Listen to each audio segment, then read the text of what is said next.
Sabemos que no processo Mig-Mag ela me possibilita todas as formas de soldagem, de cima para baixo, de baixo para cima, sobre cabeça. Solda em todas as posições.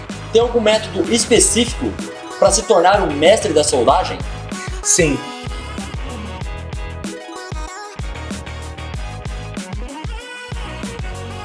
E aí, apaixonados por solda, eu sou Geraldo da GKJ União de Aço e suas ligas. Hoje eu vou ensinar vocês a virar um mestre na soldagem no processo Mig-Mag. E para isso eu trouxe um inspetor de solda, Bruno, do canal BR Soldas. Fala galera, fogo alto, tudo bem com vocês? Hoje eu estou aqui para estar compartilhando um pouco do meu conhecimento para ensinar vocês a serem um mestre da soldagem Mig-Mag. Então pode contar comigo aí, meu irmão. Bruno, eu trouxe algumas perguntas que o pessoal do processo Mig-Mag geralmente tem dúvidas. Como estabilizar o arame? Então, Geraldo, existe regra, gente, existe cálculo para tudo, né? Mas para a gente ser um pouco mais prático, eu gostaria de dar uma dica aqui. O soldador, no processo Mig-Mag, ele tem que encontrar uma relação entre a velocidade do arame, que é diretamente proporcional à corrente, e o ajuste da tensão. Então, geralmente, a gente pega aqui uma chapa, né? E você faz o teste em uma determinada velocidade do arame.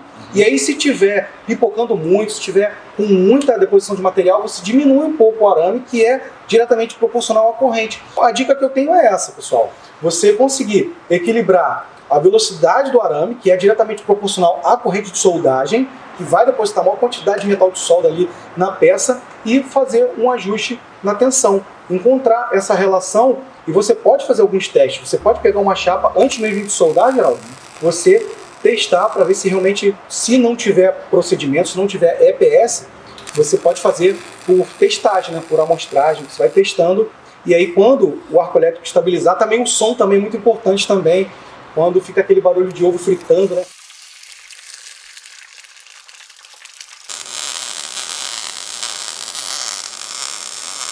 Qual que é a vazão de gás exata que eu devo usar na minha tocha?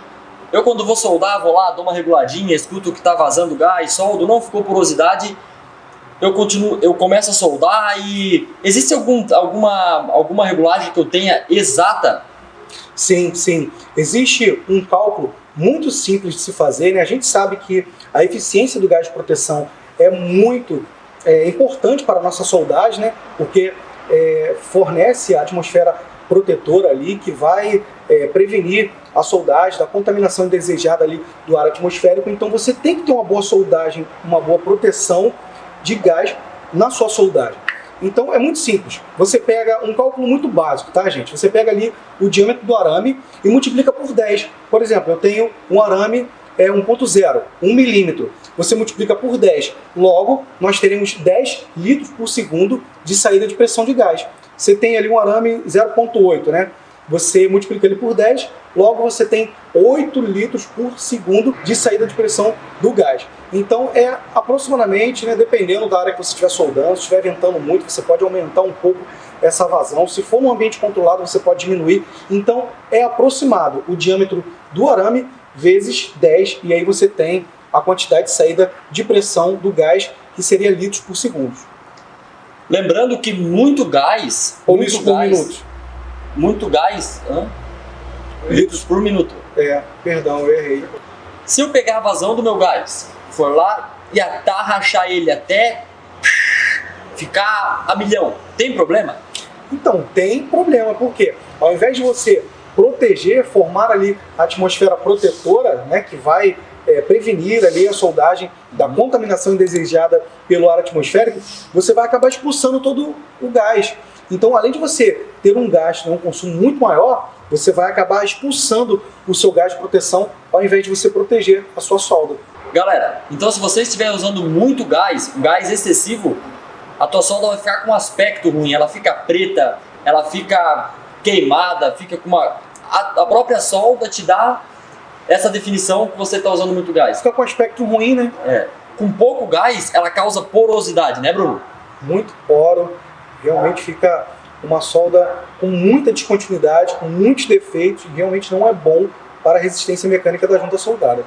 Brunão, como selecionar o meu arame? Qual a espessura do meu arame? qual o material do arame que eu vou utilizar na minha solda?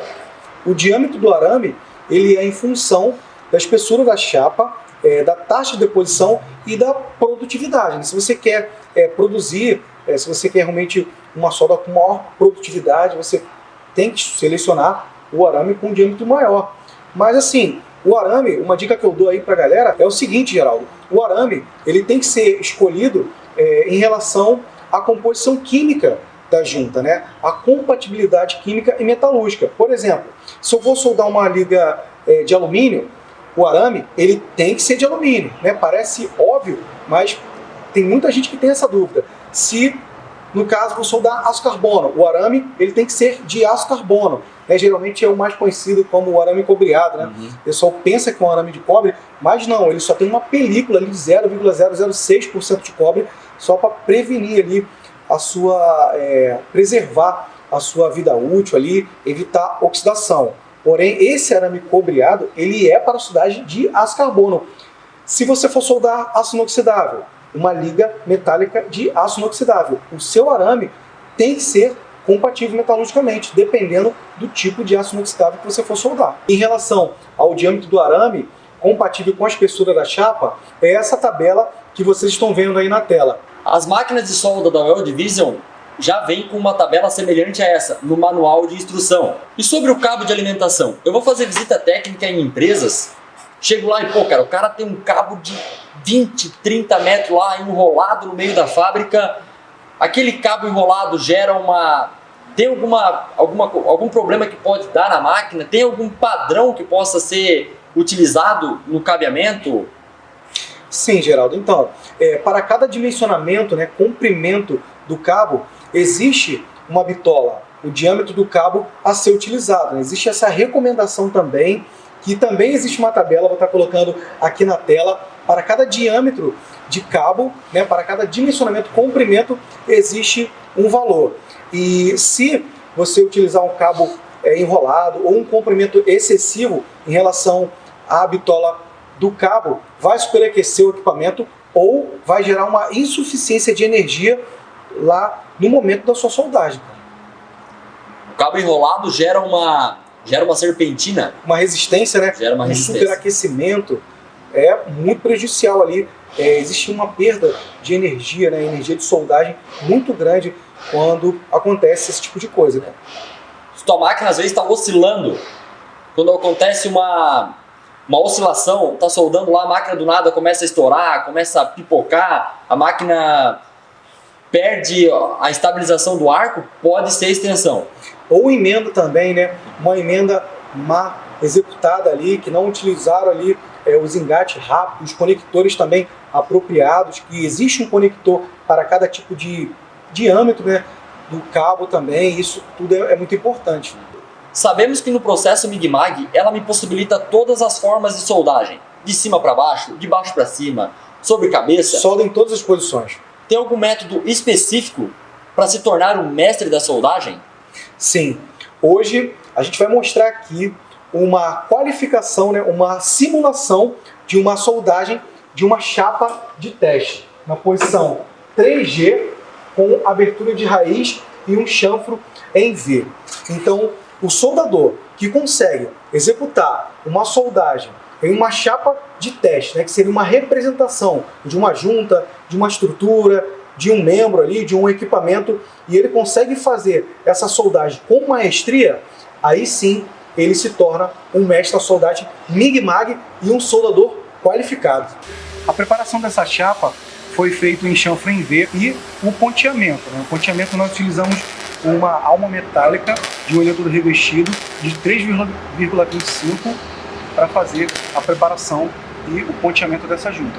Então vamos parar de papo e bora para a prática. Bora! Para a qualificação de um soldador, para se tornar um mestre da soldagem, você precisa realmente fazer essa soldagem na posição vertical, na progressão ascendente, de baixo para cima. Por que ascendente, Geraldo? Porque a progressão de soldagem ascendente, ela gera uma resistência mecânica muito maior. O arame impulsionando, você tem uma maior penetração e, consequentemente, né, uma resistência mecânica superior ali na junta. E um passo de raiz O passe de enchimento, você pode fazer trançado, ficaria legal, né? Seria a segunda camada. E o acabamento, você pode fazer filetado ou você pode fazer trançado.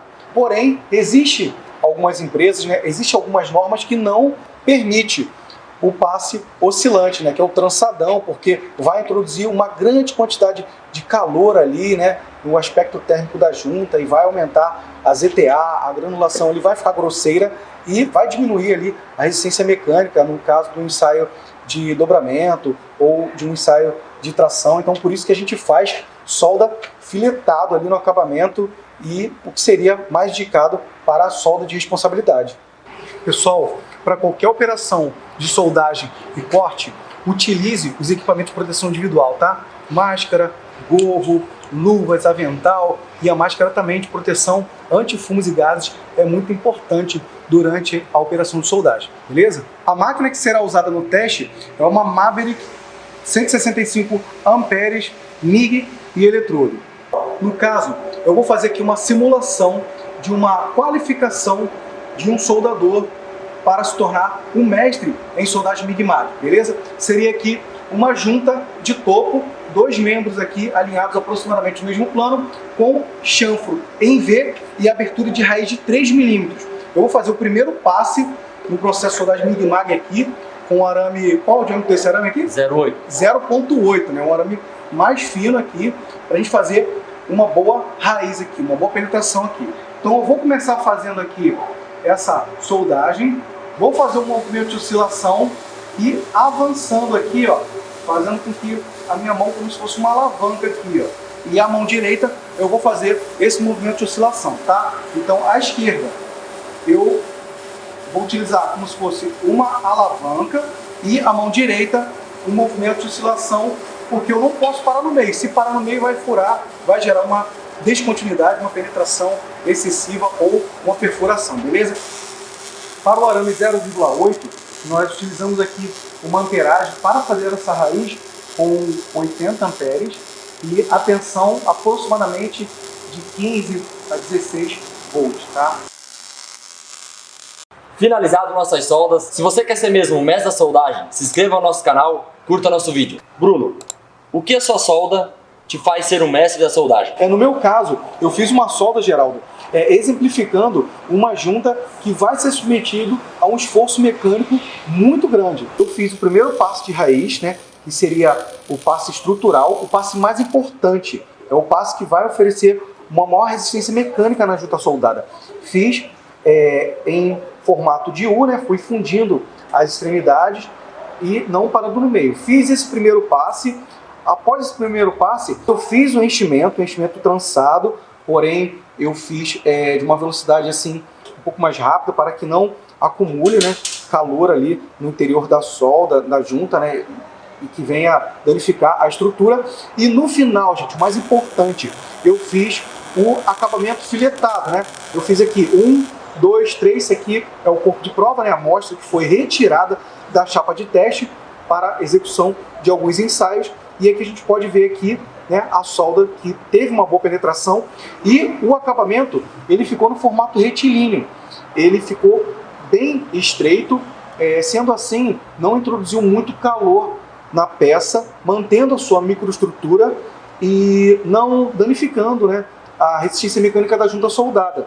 Diferentemente, se eu fizesse um passe, né, de acabamento muito trançado, aí sim ia gerar muito mais calor na minha junta soldada e aí poderia danificar a microestrutura da minha solda. Esse corpo de prova tinha 350 milímetros. Nós fomos ali no corte à água, fizemos o corte desse corpo de prova. Assim podemos ver a metalografia desse corpo de prova, é isso, Bruno? Isso.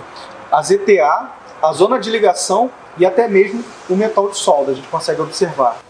E aí nós temos aqui, por exemplo, uma solda, né, que eu trouxe aqui para mostrar para vocês. Aqui, Geraldo, essa solda, por mais que ela tenha uma grande quantidade de material depositado aqui na face, né, tá até um pouco de reforço excessivo, faltou penetração. Isso significa que nem toda solda que tem a maior quantidade de metal de solda aqui depositado na face, né, aquela solda muito alta, significa que é uma solda resistente. Então, excesso de metal de solda na face não é sinônimo de junta com resistência, com boa resistência mecânica, né? E certamente, se essa junta for levada para os ensaios mecânicos, dobramento, né, onde vai ser submetido ali a uma força, né, de dobramento ou tração, certamente essa junta ela vai se romper. Essa peça foi eu que soldei.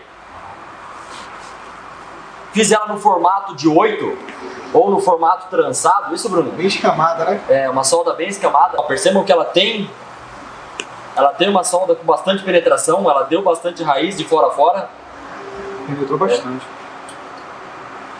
E mesmo sendo uma solda com acabamento trançado, né, esteticamente está muito bem apresentado, mas também tem resistência mecânica porque penetrou. Galera, assim ó, para mostrar para vocês como eu fiz essa solda, eu costumo apoiar, eu sou canhoto, eu costumo apoiar minha mão de apoio no pescoço da tocha, deixo o corpo da prova mais leve, segurando, vou para um lado, subo, corto ela no meio, subo, desço ela de novo, subo, e assim eu vou.